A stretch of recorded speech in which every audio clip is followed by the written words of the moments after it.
Apam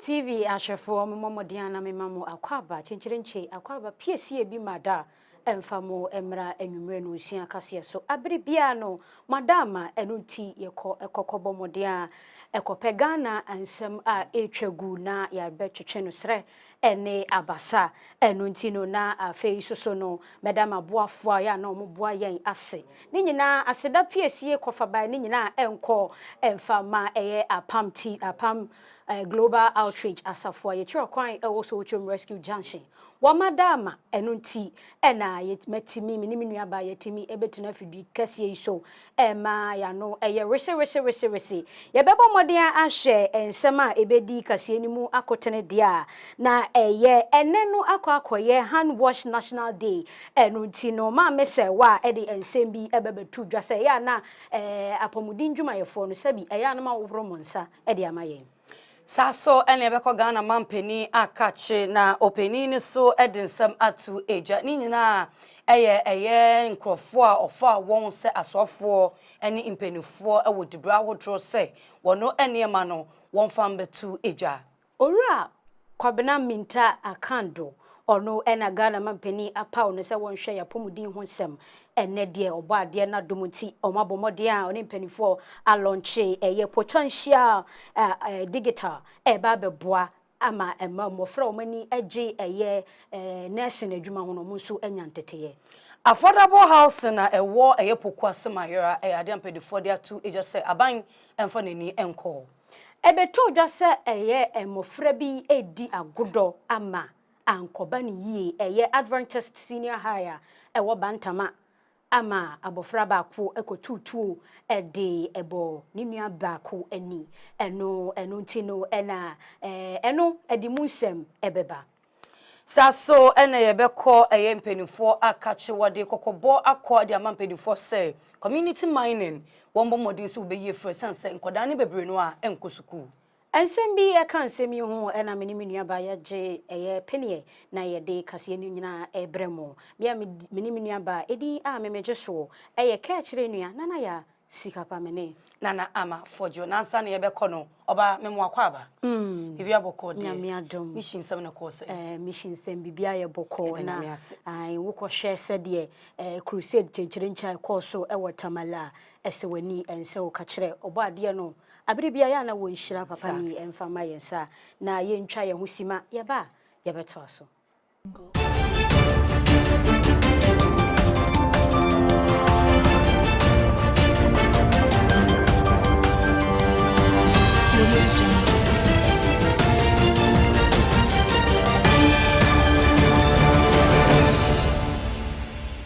ya lasene ye ma akwa ba afi mbora ensem no ankasa enchemu ya shasia na ye ko eye omampeni atena ye Jubilee House na ye kwa kopiebu ewo ho ye na ntie say Ghana mampeni ba ye a oyi asofo na afi mpedifo ahodro de code bia ahodro bebre no ode tu eja say ewo se won nyina no bomodin e declare won no asset say enema wei na wo se dan 20 na wo dan 20 se office bi na wo na wo de ba betudwa ana de bekwa kuma attorney general ewon krata so se ne ebeboa ma memuo no ebetumi akoso yie san se yen sikasam no entoto yie eni nti no onpeso obi befa koti kwanso befa mbra no ede ahye ni nsem na feido obefa sike bi ewa abemu no de akwakoye san niema no bi ti se adansie injuma na afa sabi mwanimu abrabobo ni bia no odi sika no beye eni nti ono no openi no odi ne nansi form ede ne niema etu ejade koma attorney general sani obetumi abonhu de rose you omampeni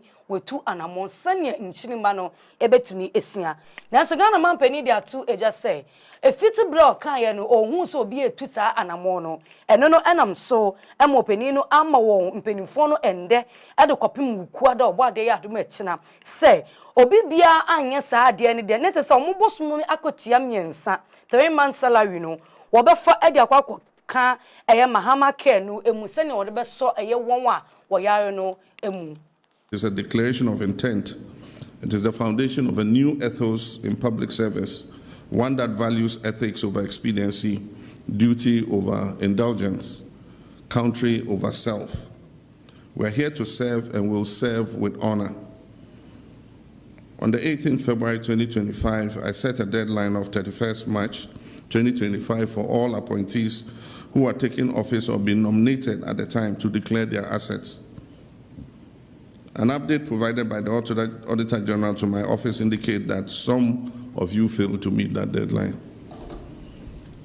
For all those who are appointed or nominated before 31st March 2025 and failed to meet the deadline, you are to forfeit 3 months of salary to be donated to the Ghana Medical Trust Fund, named after me, Nsroma Kaseɛbɔ. In addition to 1 month's salary that I've asked all appointees to donate to the Nsroma Kaseɛbɔ Trust Fund. So it means that those who omitted to declare your assets by the date, you are paying 4 months' salary to Nsroma Kaseɛbɔ. However, if by close of day Wednesday, 7th May 2025, any of you still fails to declare your assets, count yourself automatically dismissed.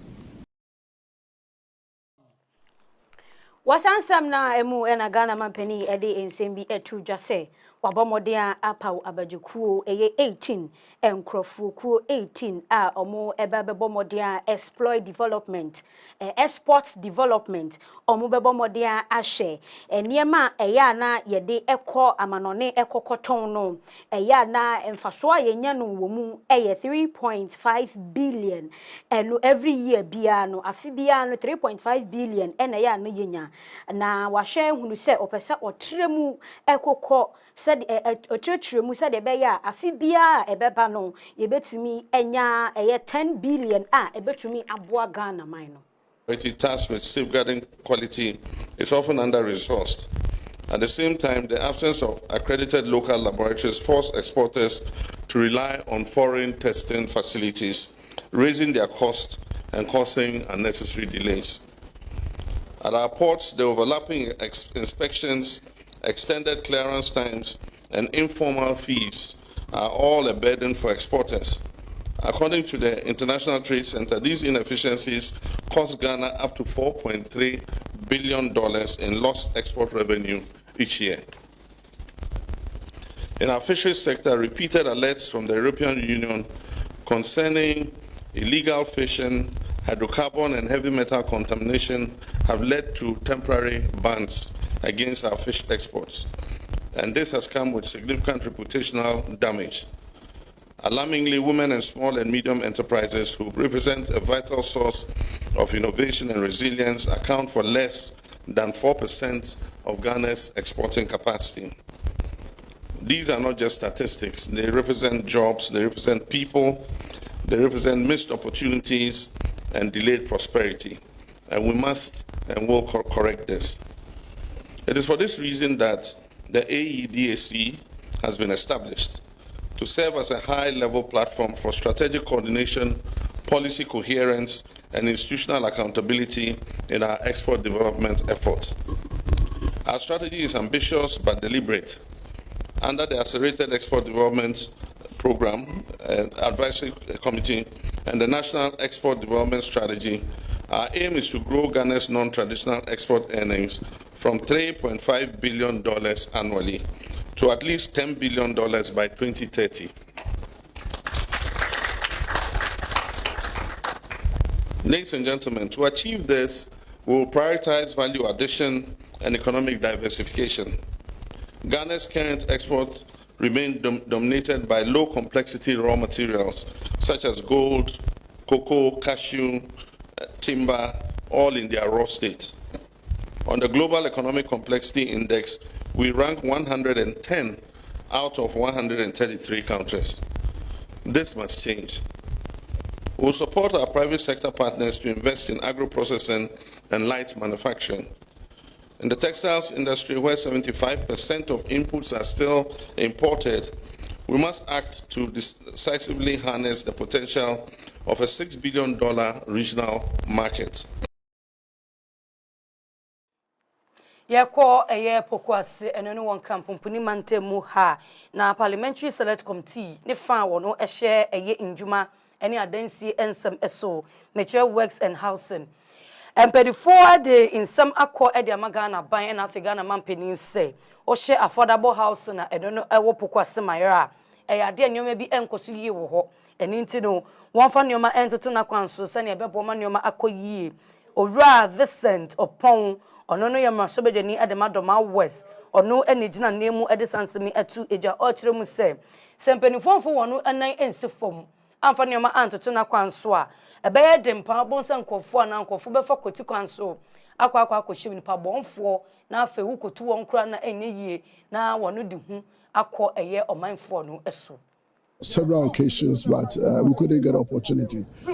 Fortunately, I'm still on this committee, and this is what we are seeing here. And according to the work plan, we're supposed to have completed this in 2024, but you come around and you don't see any structure that we're all expecting. We don't see it here. Unfortunately, we are being interrupted by some local people. So we are all not satisfied with so far what has happened, and you can see that it's government that is reneging on this part of the contract. A similar thing happened at Saglame. And look and see, we are repeating same here. We did not learn from Saglame, and we are creating another Saglame here. So to me, if you look at the roads infrastructure, contractor is saying that he wasn't even paid mobilization. At least he's able to do something, raise certificate up to the tune of about $10 million. And these are some outstanding issues I think government will have to. Looking at the location of this project, I think it's a very prime area of Accra, and I think a lot of people will be interested in living at this place. Unfortunately, you look at encroachers. Even whilst we are discussing, some land guards are here harassing us. So I believe that the government will have to come in. Should take this project seriously. Let's complete it and complete it on time before people even start to move in to encroach it. And I think the minister will have to take it up to ensure that we provide enough security around this enclave. Ya bomodia edieni atremu ewo eye owura kwabena minta akando wono ena Ghana mampeni Apam no se onhwe eye yapomudi ehu enuti openi abomodia eni penifo a launch eye potential digital eno ensema waka nyina ne se ebeboa sede ebeboa ebia na obi eni jehu se obenya enteteye ewo ayarehwemu nanso no bebi a ofiri no wofiri chichire ne benchei enti no omo akwakoya ne se akofa digital sem de obia ebetumi afa forms ni bi ewo ho na watimi a register se ne ebeya ono nso so obetumi aba beka ho yepese ye nyina ne se head training institutions unless for school ene de aka no and then yepese sha se ne ton forms no na mum ya nsakra binum wo mo yepese Ghana fo nyina ehu kane no na se opese auto forms a ministry no e generative be friend codes na ya ton ya the codes na koma bank ahodo e bi ti se Ghana Commercial Bank anasa Agricultural Development Bank na banks no aton code no nti ukoto ansa na watumi enya access to the platform na wakwa register na wakwa apply but obi wo ho a obi te hweme ha ai odwabo so constituency mu obi wa asori dan ho obi won chense kokko so pese oba no be register gira ofri chense kokko e ba dwabo so ansa na ba be deposit sen ebi a obey deposit 150 Ghana cedis kan no moton no 200 Ghana cedis esi ateso e de aba 150 Ghana cedis ndi 150 ninti o foka a be koso be 50 Ghana cedis anasa 100 Ghana cedis ansa na watumi be deposit enye ka ni mu a wotan so risk involve kra nka ho ntini ye pese ye ne se babia wotie bia no obetimi atena ho na watumi apply nti ye de sa abefo kwantimpon so e de bibia abase sesia no se wokọ abefo kwantimpon no so a obetue sika 150 Ghana cedis utue sika ni wi a afei portal ne bebie na afei de also ofili bia no wa fili ofili wi a babia wotie na no na wasan asende application no samre na sesia no ye launch ade less than 30 minutes to 1 hour ni information manya ne se nipa omo applications akọ true nko ano eboro aha 9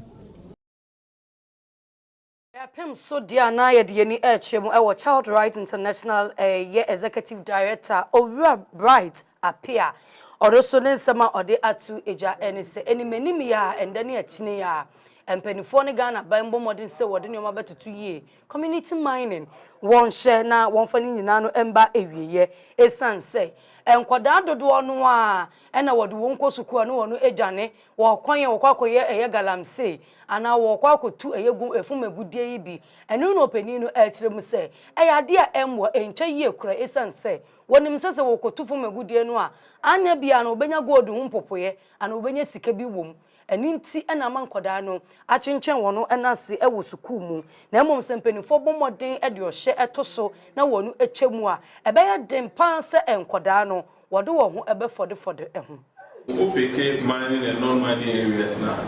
The average school enrollment rate is about 93%. Me did say a was now Opa say Opa from our share a year or share for instance Omoye Kalamse now the enrollment rate between almost 5 to 12 years old 61%. Clearly no share the productive period as a school, though the average near 93 no, but when it comes to mining areas no, 61%. And also back from almost between 13 to 14, 18%. And share almost already between 15 to 17, 17%, which clearly shows the more na and chronicle minimum money. The more so now almost almost classroom a compare the same Jumayo Galamse and never be always a buying as or mining to 1 now. I did back one episode of mining to 1 and more say and can the papa more and can buy abolish community mining policy because but I see a buying this or what is our policy in the buyer and yeah idea heading for every community into that policy must be abolished so that you may introduce more sustainable program to be beneficial to the whole community. Now, I want to make here say a free compulsory basic education. I have intensify our program in the mining areas because I'm going to do now studio. Now, the current policy about Java setting up of the gold board. One of the things that yes we recommend they say a sub-management introduce sustainability program a bit now are taking care of Kora Awofo Omo senior almost a bit accordingly. Yeah, to also dear na se abrabomu uyi nyame asinchen a ne to aso ahunidie se ubedi eni eno nti no ene akwakoye National Hand Washing Day eno nti maame doctor se wa ede ensem bi ebabetu dwa maame ni sama woka nyina ne se apomudin wana ye kɔ hospital ya na omo hweye no etobere bi kura se omo ehwe doctor bi omo kɔhwɛ se doctor kɔhwɛ patient a womo kɔ ya na omo akɔhwɛ no womo hohoro womo nsa no womo kyese asefem enu nti ye mami esre se eba ne sa entwa yie etimi ade ya de one kitten ni infections bebre ena eba enti wo besre se eya amumi enhwe na eya apomudin wo we de wo kɔ o specify ye ene apomudinfo no wo kire se health personnel no wo say eya wo besere mo say ya mo nsa no mo hohodo na ne nsantamu no na enkoba ne se wakɔhwe wo bi awie na wasanso akwakonya yade. Associated infections occur worldwide, affecting hundreds of millions of patients annually. The rate of transmission in the healthcare setting has led to increases in avoidable infections, which can lead to death if not treated. Evidence suggests that approximately 70% of healthcare workers do not routinely practice hand hygiene, and as little as 50% of surgical teams comply with hand hygiene best practice throughout a surgical patient's hospital stay. Infections affecting surgical sites are the most frequent type of infection in low and middle income countries, with a pooled incidence of about 12% compared to 1 to 5% in developed countries. And yet studies have shown that practicing routine hand hygiene achieves a reduction in these healthcare-associated infections. It is my wish that all of us commit towards improving infection prevention and control and join this campaign to maintain proper hand hygiene and clean our hands. I'd like to assure all of WHO's and partners' commitment to improving infection prevention and control practices as part of universal health coverage across all levels of the health system. By 2026, all regional and teaching hospitals in Ghana will routinely monitor hand hygiene compliance and provide regular feedback as an integral part of their quality improvement frameworks. However, we are fully aware of persistent challenges ranging from inadequate infrastructure, gloves misuse, and limited supervision to inconsistent supply chains for essential hygiene materials and environmental concerns linked to the medical waste. To confront these issues head-on, the ministry is committed to ensuring sustainable and hand hygiene infrastructure across all public health facilities, promoting waste management systems aligned with environmental sustainability principles. National Coordinator Edema Ghana School Feeding Program ene Haja Fati na mameno edinsem atu eja or de in some eko ediama zonal coordinators no ochemu se one kambom sisia no oba be free wonu ejuma se school feeding program no one fa nyoma entoto na kwanso menko ba ne se wo be yese ne wompa ejuma na wo ye no ompa enimenimu ya na we yi hu edi efiri mu na ko ba ne se ye kwai we me ye ayesa menye ye kukuru na we asom se ochia no eno no emmoa eninti no we nan kambom se ne beboa ma eyi ejuma no etumi afa na ntima pa no efra ye zonal coordinators foforo a ya fa won na ufa ni pa foforo so onye ejuma onye bi da e wo se wutimi man nteteye na otimi nya hu nimdie se be ya okwa obetimi aye ejuma no ama so ani nti nese ye wa ha se ya eninti ena yaba se be ya ye be mo nteteye a ombeti ase no mwetimi di akwa ye ejuma no bebre na zonal coordinators no di ejuma na mo a o adwuma e kire se wo se debia no empatemu a yede ama o se kohwe eduane yo na ekoso no bebre na na omonko omonko so omuntimi hu se eduane no yaye anase yanye ana yaye ne yi anase yanye ne yi sesei omo aye mo santiti ya mo mate ase se wo bia yede be komantan bi se kokoye adwuma na odi adwuma no betwe fom no ye be yi wadi abandada abesen ekono ebra wote so no obomodia eye ensisanye kakra ewo universities school ni bi mu eno ena eye openia ohye Ghana eye ye school sam so eye openi Haruna Idrusu obomodia ade ensemi atudwa openi na sema wo kanjina ene se edin yemfa ne se na edin a na omampani dada ebe sesa ye no wo mo esan so eba besesa no e de akọ edin ne se ne na tie na enye ne se bia edin no wo mo mpeu na emom se de ebe ya edin no beka na edin na akwakoye se ebetimi aboanti eno nti na wo mo esan so eye ensachara ye no. Some names of some public universities were changed and renamed during the tenure of President Nana Dankwa Akufo-Addo. There is a policy shift. There will be changes in the names of the universities that were done. It is not to fail to recognize the contribution of any individual or their standing, or undermine the legacy of any statesman, or diminish their contributions to our national effort. For instance, Dr. Abdullahi Salafo Technical University will revert back to the Tamale Technical University.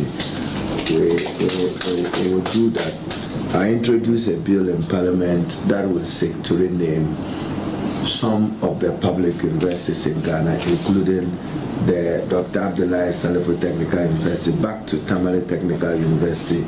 Simon Dombo University will be renamed. C.K. Tadam University of Technical Applied Sciences will be renamed. And Dr. Ephraim Amu Technical University will be renamed back to Ho University. I'm still engaging with traditional authorities, engaging with members in academia and alumni association. For India Sansami, Sunny and J. Abofon Kato, Embrace.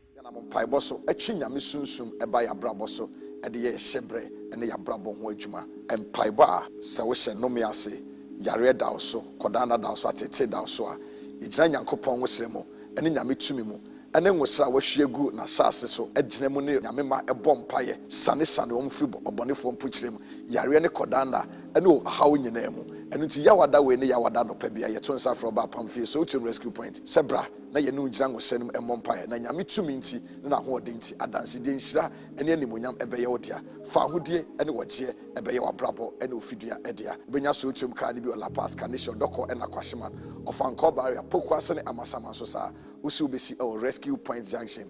Unyasi rescue pointer. Block factory be quite no, Femusa nebra anymore. T junction dikaino, no found Sabinku Sabana for.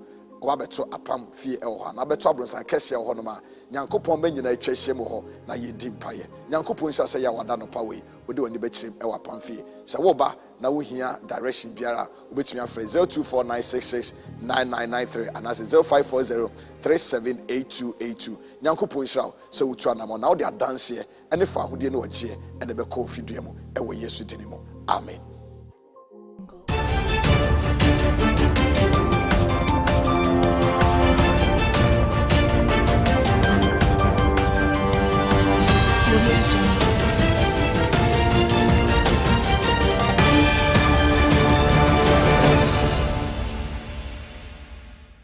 Yamo akwaba se ojebre ema yetwa ye husima ebaye afa jebre ne tikas ye no muntu aso ya to aso dia na ye kwakopie mu ewo nkane eye omampeni owura John Ejekum Kofo akache na empedifo bomoden akọ ne nan so eno enopeni no ede adesede ato wono enim se Kofo Center for Leadership, Governance and Development. One more modern so Obama and Kabum etimi abem na fe no wono ahyemu kina protocols mekan investment no senia ebeboa wo kire mu se wono efrase ewosuapon mechire University of Ghana and intini wonye ne yie senia ebeboa ma eya desuafo no enya so emfaso. Genuine and sincere support to complete that center. Because when people see the center on campus of Legon, with all of you coming from all over the country and from as many as 7 or more universities, 12 universities, they would know that we are not in for a joke or for some short-term thing. We are trying to get everybody to share in the vision, seeing very far into the future of the development, stability, and inclusive betterment of the citizenry of Ghana and beyond. So my appeal is to all and sundry. And this appeal is not only to the corporate world or the philanthropists, but also to the alumni. Yeah, Papa, President J. Kofo said, Odene Foundation, at the actual and Colana dear almost so it said that you may penia on Babe Bois, your mind Ghana, and if you are made a moment say, yes, you'll be here, Boafo. I send ya, your mam penny that Atulin, Edia Fro, more entity a pa. So Mosunye, Nipa teach you that you know Monfamboa Ghana. Almost so Monkai no Munsho, which entity or Munyano.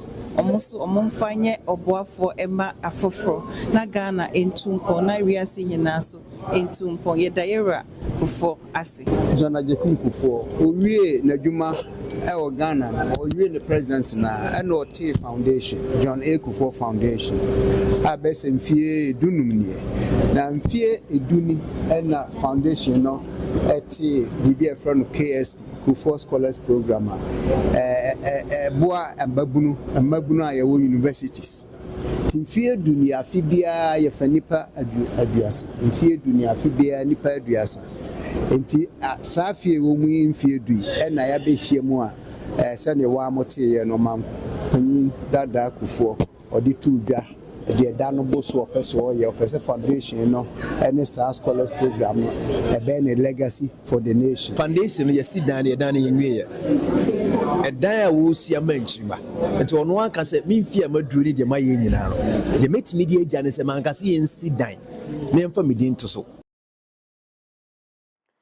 Also for share a fishem or some so a year as one say MP and Ora Muhammad Muntaka Mubarak and Obomodia Edineni Echremu Ewo a firefighters na omo asua ye na openi ensema wokan ye nyina ene se omo abomodin ye pa enunti omo ebomodin ede aye awode empanimfo omo wo guso ye adwuma ene sebi omo akọ ahomegye mu na asema openi ni eka nyina ne se omo bo omo homoden aye adwuma pa mo ene piafo.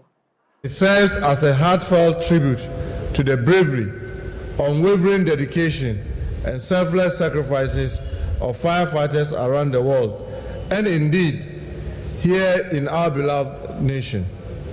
Today we pause to honor their courage, remember their sacrifices and reaffirm our collective commitment to their noble cause.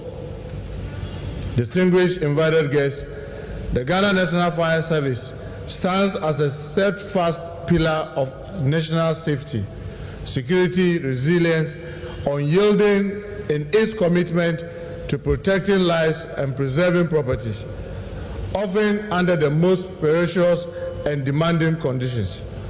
From battling devastating commercial and domestic fire to executing daring rescue during accidents, entrapment, and structural collapse, your unwavering dedication exemplifies the highest form of public service. Community heroes, we really appreciate your sacrifices and support from our diverse families who work in silence behind the service. My special request is that the community should allow this day to foster on a sense of gratitude, respect, and collaboration with the Ghana National Fire Service. Yakwa santimantema hinko kumase yakopia mu ewo hɔ a ejodifo ewo hɔ a wɔkranio mafiri eye nkofo kroso eba omangana emu eton wade atu eja se eyade a nioma no eto adede da so no ne bo no edinye papa enjina faako dan de na epim kɔ nanim eno na eye ejodifo a ne fa ewo kajetia market wade adesede atagana mampani enim se wono ebre yie papa wote mpem kɔ ejuma woye ne nkoso eni ntize ne wokranwoma no eba eto na eda so nintidum ama wonoma bo no kwa na ekosoro eni ntine wona toto wonoma no emu eni timpenifo enhye enye bribi ewo saa eye eto no eho yakofa niema efa ahokyire bebre mu yafa niema no wo Togo ebi nso kɔ Lagos ebi nso kɔ China yafa niema no ne de ba ya ne ekɔ Togo no ya ye duty o ne de aba nso ye ba bedu kwan so a wo mu si duty na ye no enye esha ntigi si esan ye foforo ya si duty nya ne ye te office wa ye na nye ne ye tworo ma ye ho na ye timi atua ne ba beduru a ya bedu ye kumasi aba be ye niema ye si ache niema no ya che niema no ye si atam se ne 3 what you say ahokyire bebre na adwadifo a wo kajetia Dubai ye fam no di ka akotwere duty e de aba wo bedru ye sia san achew eno ne wo ha wododo na ye ne ta fam nti ye sra ban se ye sra no omo ayen wo ho no efiri se e ma ye bre nti ye sra so so onhu ye mobo ne ensu adwuma na ye no enye kama exchange rate ne high the duty so on beya amount. The dollar no na duty no. Ghana and these cities. Utu kwa other countries now for the past 5 years. Yantu adim. Ghana every every month be a price SSN. Inti abwa aban no mo ayen. Besia na de ye adwuma. At the end of the day, be ye adwuma na de ama bank. Esla ban say ye ma ene ye adwuma. Nti wo ye mobo na ma de omo ayen pa na duty sem no e ma ye bre. Shine osu doku ena medewo ekwa pie mu ewo hono mo dia mabunu ewo hono mo akasapa wo masema mo kanyina ne se Ghana mampani ebo ne homoden na wa chese omo ankasa omo ese wo mo mpe eye owura Fred odo omo empe no enya de se wo mani gye ne ho kra esan se omo ni omo pe no on pese obeye ede amomo eno nti ye ma Melinda okulu ebo moden ede nani etwemu ewo ho ye ma me nsem a wo kanyina ene se adana aya assemblies no ya maninsa esifem sa wo sere wo mo a se de be ya enkabom ebebenti osere se enkebeya enka omo enkabom nti enka omo enhwe na nka bibia entutoyi. With profound humility, deep gratitude, and resolute sense of duty that I stand before you today to formally accept the honor to serve as the Municipal Chief Executive of Adenta Municipal Assembly. My leadership will be measured not by my words, but by my tangible progress in our areas of priority, which includes infrastructure and sanitation improvement, youth empowerment, education, health improvement, and environmental sustainability. Distinguished ladies and gentlemen, I pledge to ensure that the Assembly obtains value for money, that decision-making will be participatory, and above all, my doors shall remain open to constructive ideas. On this note, I accept this charge with humility, but also with ironclad resolve. The work begins today, and I remain conscious of the fact that history will not judge me by my promises, but my legacy. God bless us all. God bless Adenta Municipality.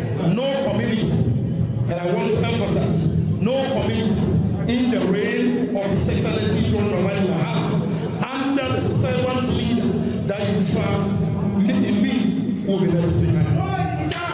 Go for Peter. Water and sanitation issues.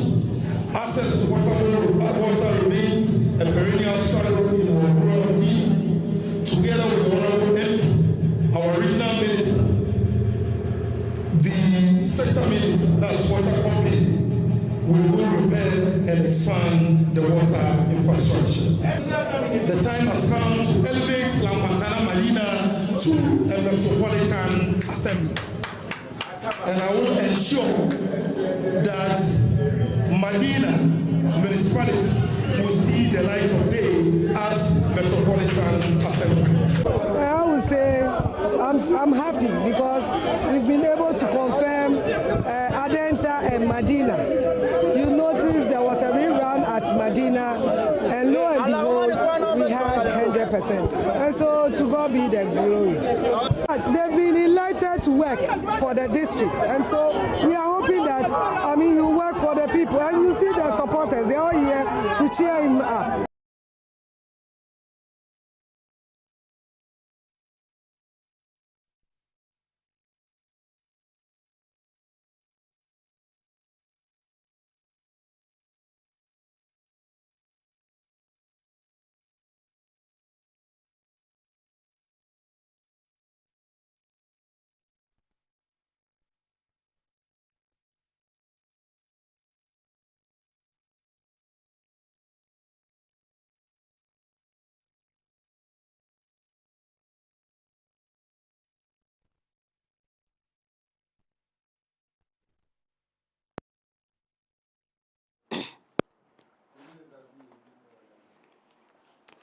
we asante mantam no emu ahinkokumase na ho na empedifo sabe wono hwe agimu yade empedifo de kokobo akọ ede ama omanfo na futu wakire mu sei empen bebre no so obi hu ne se na adwirimu sabe konto se na adwirimu kana ana se biribi nkoso ye ewo na jinjin emu a ompeso obekwa yaresabe akwa hye senia nioma esi eko esanse odimso okopie mu ewo wa ade ankrofo betenetere wonsa ewo wonso na nsem bebre no na penifo beka na nkofo ebeka ne no na doctors fo ejina simpie so achechire mu se wo hu empen bebre no hu biribisa ewo ho a memfa nhye ho bo modin se wo beko esanse ewo behia se obi abetumi akwaya resabia se biribi no odwen ho na ontiase a obetumi akwa hyehyɛ eni ntim pen bebre no yetu anamo enkonko hyehyɛ ya gimu ewa ya resabia.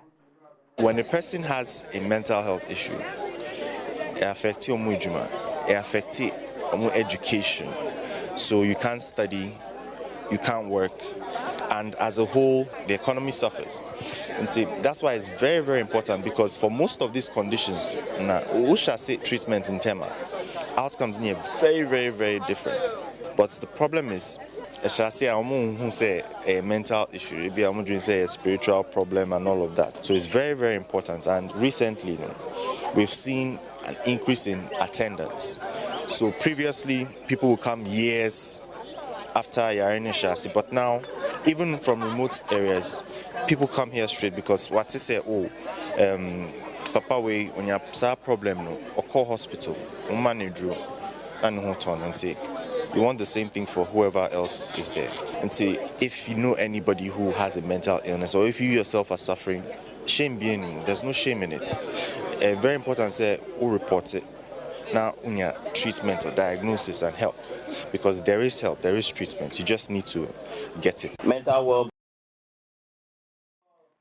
Me bomodia ede wa kwa kopie mu ewo chado amansini no emu light ho ekwa twi wo ho yie pa enunti empenifo abomodia install omo ase wo mebunu nka wo makoma ento wo mo yem na enche bia omo de installation mobile transformer bi eba be si honom sene ebetimi aboa ama light no ejina brane we de adum so bia enko chado abonten so enti wo srese emebunu no akoma bojo enomumfa we buofu omubu edifo because na outages no doso na obechirechire mu kakra no kra ewo mu ni se nsutobre no hyase a nsuo na di kan ba no adverse condition se ne nsuo no to na ano de no se esimo di kan a ewuso ye network no enti ewuso network ne sare se ye feeders na ayefu ni nyina ewuso na start triple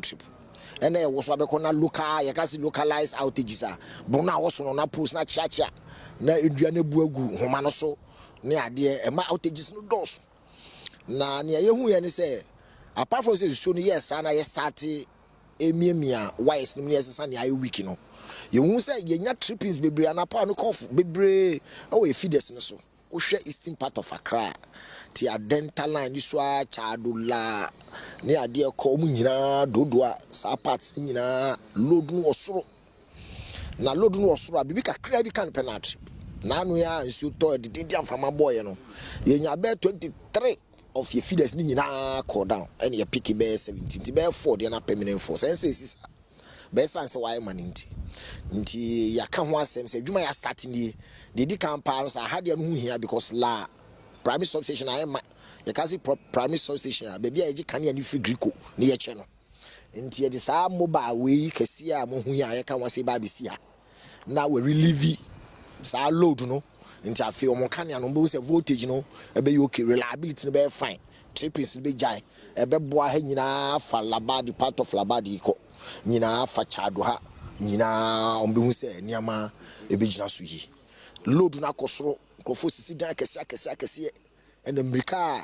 kroni de tre no sebio ye nya sika dodo betum dia match nti sika kakra ye nya no na ya hwe critical ones na se de boa na ya kone kakra because the whole Ghana bia etre ye ni machine bia esi sa nketwa no so akese we de ye obi a friend skida any VIT sisi so a Sebi you do baby to me catch say asem aba homa so for taba to me isolate baby a 40 no na dey healthy no ya man light no to bo to me bunani say anka yit for ba be dum kanea no machine aye adwuma yi baby asem na firi no aso baby papa no the Kaseɛbɔ confirm mantam no emudia na 2024 best youth farmers so was central edodo Adam so am a Reverend Lord Owusi ono so ede akonyi ejina sa akonya no so ede nsem bi akọ ede ama omanfo nyina se eye Ghana mampani His Excellency Ora John Dramani Mahama ne policy a ode aba watu ne din feed Ghana policy do MPs modern say obema no asom ebo na afi wode ne ma tututu yie se ne ebeboa ama enduane betumi ebuso ewo oman Ghana emu ne etia mienu one fa amaniosem for the ho na ma feed Ghana policy do konkoda. And then several program ana yewra Mahama eka ho asem but enru ha. And then one thing me person me can say feed Ghana no it shouldn't be politics basis. As I say ye to me be ma obia no a obe to me aye amane to me aboa no because me only say ye two protocol so who need such protocol so even this poultry farming no budget no ye nya hunu ho hwe. But we are the south here, yeah, Juma. And at least a ban bit to me to Crophobia Momaba. No more Ankasa with their own analysis and more to me do many I hear him where who say a higher queer for her who can anyway no did you my dear way. Only pass a messy winner all born home or day, Nanka Bano at the said project, I be soon as sing. Nanka to me up a jump. Mediwo free and semi so dia na ye bomodin a de ni atremu ewo east western region Openi Williams de nsem bi ababeto dwane nsem a waka nyina ene se enwuma nketo ne nwuma nkase no nipa bebre na edwumakuo na wo mpanimfo no omode da no omo enhyeda eni insurance enti eba ne se atoranchem bi esia na bibia enhyeda ni ho a ebetimi aboa wo mo. Say about 75% of Ghana GDP, the business GDP, every markets na small scale industries. Now, omuye pobia insurance aja wo chikra. Omumo no mu hia insurance na in the past we say insurance no big companies na depend on your insurance. And before what here insurance in fire, and before was so Ghana industries, they market women and small scale industries. This is a yaba, a basse, the insurance knowledge no be mouth. Omuntiasia, but no one for insurance in Bow. You there, they've been left out. Because we say recently, na Hakrana Eja. Ashiwa baby ana so asen krofo woniama na ebasa na omodwuma na asay na say na mika afiase no about 75 to 80% of Ghana's economy no other one same nti yantimi amfa the knowledge of insurance abrewo to sustain one businesses no na what they abroad Ghana na they themselves as well Tina Sessian, the knowledge no abrewo. Insurance it and for so big real. See a business and for so pen the insurance one I say a business and for so pen the us. Don't say Nipa de Senyankasano, so what dream one and I will show one who's me in Zoom phone great trick. Shimamba aha ena nsema mpenifo esone so edema ye no yedini na no esi ede amamu ne san yo ntini yede na sene ambema Apam Global Church asafono sedani de na mpenifo so yemu ama yemu yedru ne kenkan kase no ede emawo na obade ya dum a etina eye wukwada odedum ye na ya wada so te ase de ampa bokese ebeko so ewo fidua bante besrew se wode beka dada asita no unu bi a to nsafre nipa no na yin be hiem ewo na endim paye senia osudo betumi ateye de esa yonti so rescue point and also rescue junction na wana tena kese dum ebutu enchechemu ni na obenya ewo 0249 669993 0249669993 and 0540378282 0540378282 na ne 4 achuche enkomo ebeda mufta sese ochinchimi mfidie ni mfruma edemaye sekufo ene sofo nyame ba jesi na me ensura no afi